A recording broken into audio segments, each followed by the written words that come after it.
ND24 দৰ্শকসকলক আজি দেখুৱাম অসম চৰকাৰৰ ৰাজ্য চৰকাৰৰ যি চৰকাৰী কৰ্মচাৰী সেই চৰকাৰী কৰ্মচাৰীৰ কৰ্ম সংস্কৃতিৰ নমুনা বিভিন্ন সময়ত বাতৰি হয় আৰু আজি দেখুৱাম যোৰহাটৰ এটা বিয়াগম কাৰ্যালয়। প্ৰথমতে মই কাৰ্যালয়টো চিনাকি কৰি লওঁ, যিখন কাৰ্যালয়টোৰ ফলক ফটো সাংবাদিক শশাংকই দেখুৱাব যে কাৰ্যালয়টো হৈছে কাৰ্যবাহী অভিযন্তাৰ কাৰ্যালয়, উজনি অসম অনুসন্ধান জলসম্পদ সংমণ্ডল, জলসম্পদ বিভাগ যোৰহাট। আৰু এই যোৰহাটৰ যিটো কাৰ্যবাহী অভিযন্তাৰ কাৰ্যালয়, সেই কাৰ্যবাহী অভিযন্তাৰ কাৰ্যালয়ত এতিয়ালৈকে কিমান মানুহ আছে মই প্ৰথমতে ঘড়ীটো দেখুৱাম। মোৰ ঘড়ীত 10 বাজি প্ৰায় 12 মিনিট পাৰ হৈছে।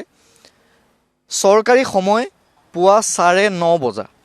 পুৱা 9:30 বজাত তো বাদেই দিয়ক, তাৰ 40 মিনিট পিছত বা 42 মিনিটৰ পিছত এতিয়া এই কৰ্মচাৰীসকলে এই মুহূৰ্তলৈকে আমি দৰ্শকসকলক দেখুৱাওঁ যে আমি কাৰ্যালয়ৰ ভিতৰলৈ সোমোৱা নাই, বাহিৰৰ পৰাই আমি দেখুৱাইছোঁ প্ৰতিখন খালী চকী যিকেইজন আছে তেওঁলোকে কৈছে যে ইয়াৰ পৰা কাৰ্যালয়টো গোলাঘাটলৈ বদলি কৰা হৈছে, ইয়াৰ পৰা কাৰ্যালয়টো লৈ যোৱা হৈছে আৰু ইয়াত সম্পূৰ্ণ খালী, মাত্ৰ 2জন আমি দেখিছোঁ এই মুহূৰ্তত। আপুনি ইয়াৰে কৰ্মচাৰী হয়? কি আপোনাৰ ডেজিগনেশ্যন কি পোষ্ট? মই খালাচী পোষ্টত আছোঁ। আপোনালোকৰ মুঠ ষ্টাফ কিমান? মুঠ ষ্টাফ কিমান আপোনাৰ? 20 জনমান হ'ব। 20 জন হয়। এতিয়া কেইজন আহিলে আপোনালোকৰ? আমি এতিয়া 3 জন পাইছোঁহি। 3জন হয়। এতিয়া 10 বাজি 15 মিনিট প্ৰায় মোৰ ঘড়ীটোত যদি সময়টো আপুনি দেখিছে, আপোনালোকৰ সময়টো 9:30 বজা। আমি 10টাত 9:30 পাওঁহি আৰু 9:30 বজা চৰকাৰী সময়। 9:30 বজাত। এতিয়া আপোনালোকৰ 20 জনমান কৰ্মচাৰী আছে আৰু প্ৰথমতে আপুনি 6জনমান বুলি কৈছিল মোক।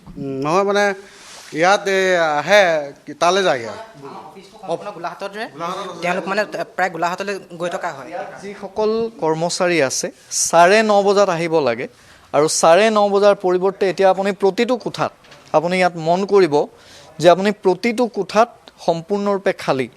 যি 20 জনকৈ ইয়াত চৰকাৰী কৰ্মচাৰী বিষয়া আছে এই কোঠাসমূহ সম্পূৰ্ণ খালী।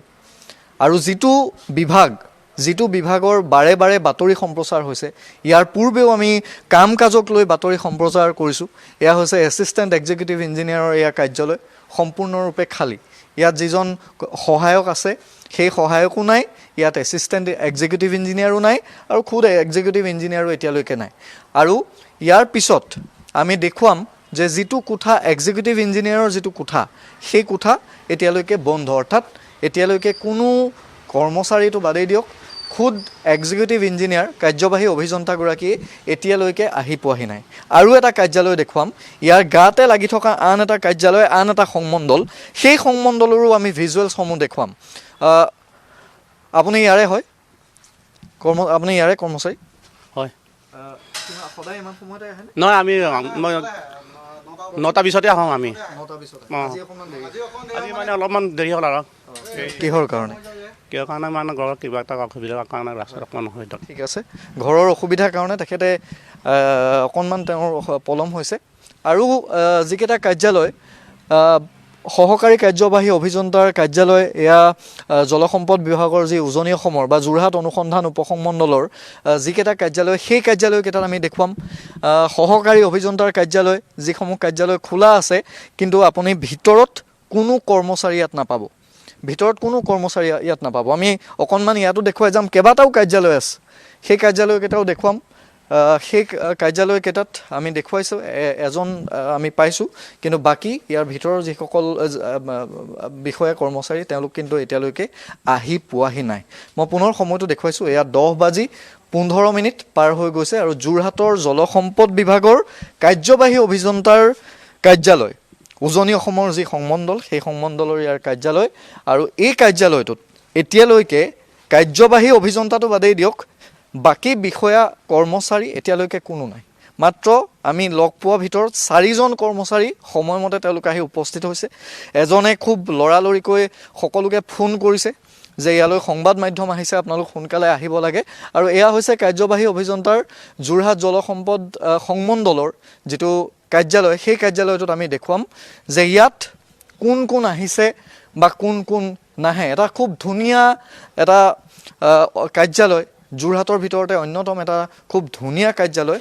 সেই কাৰ্যালয়টোৰ কিন্তু ভিতৰ চৰাত আপুনি দেখিব যে এই 10:15 আমি আজি অপেক্ষা কৰিম যে তেওঁলোক কিমান সময়লৈকে আহে এয়া হৈছে এষ্টাব্লিছমেণ্ট ব্ৰাঞ্চ এষ্টাব্লিছমেণ্ট ব্ৰাঞ্চত এজনো কৰ্মচাৰী এই মুহূৰ্তলৈকে নাই পুনৰ কাৰ্যালয় ঘড়ীটো ফটো সাংবাদিক শশাংকয়ে দেখুৱাব যে কাৰ্যালয় যিটো ঘড়ী আমাৰ ঘড়ীটো আপুনি বাদেই দিয়ক কাৰ্যালয় তেওঁলোকৰ যিটো ঘড়ী সেই ঘড়ীটো তেতিয়া 10:15 সময় হৈছে কিন্তু এতিয়ালৈকে খালী এই দৃশ্যবোৰ আৰু এইজন হৈছে এক্সিকিউটিভ ইঞ্জিনিয়াৰৰ যিটো কাৰ্যালয় খুমন কলিতা ইঞ্জিনিয়াৰ খুমন কলিতা তেখেতৰ আমি কাৰ্যালয়টো ইয়াৰ পৰাই দেখুৱাম ইয়াত কোনো বিষয়া কৰ্মচাৰী এই মুহূৰ্তলৈকে নাই আনকি সহায়কগৰাকীও হয়তো এতিয়ালৈকে উপস্থিত হোৱাহি নাই আৰু যিকেইজন ইয়াৰে চতুৰ্থ বৰ্গৰ কাৰ্যালয়ৰ চতুৰ্থ বৰ্গৰ যিকেইজন কৰ্মচাৰী সেই কৰ্মচাৰী কেইজনে আহি অফিচটো খোলে আৰু তাৰ পিছত তেওঁলোকে ইয়াত আৰু কোনো মানুহ আপুনি চাওক প্ৰতিটো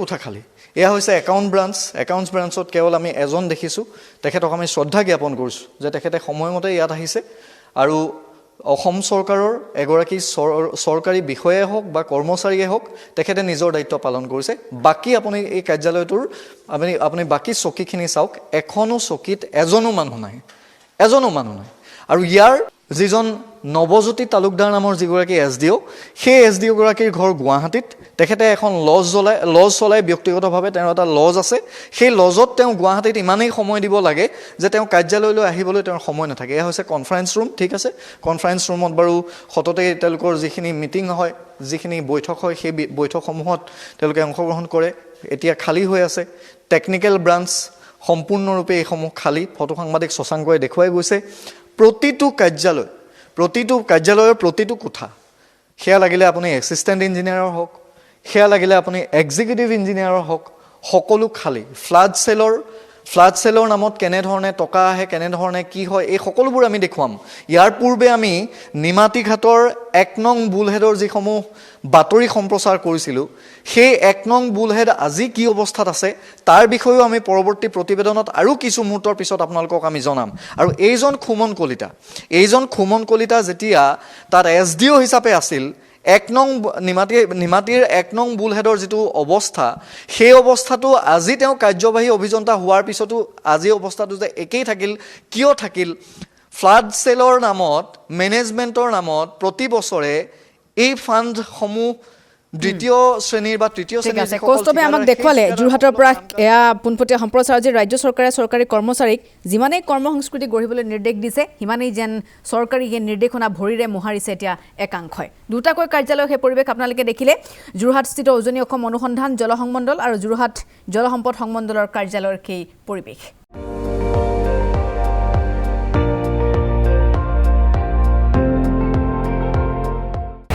আপুনি চাই আছে ND24 সৰ্বশ্ৰেষ্ঠ নহয় সৰ্বোত্তমৰ দৌৰত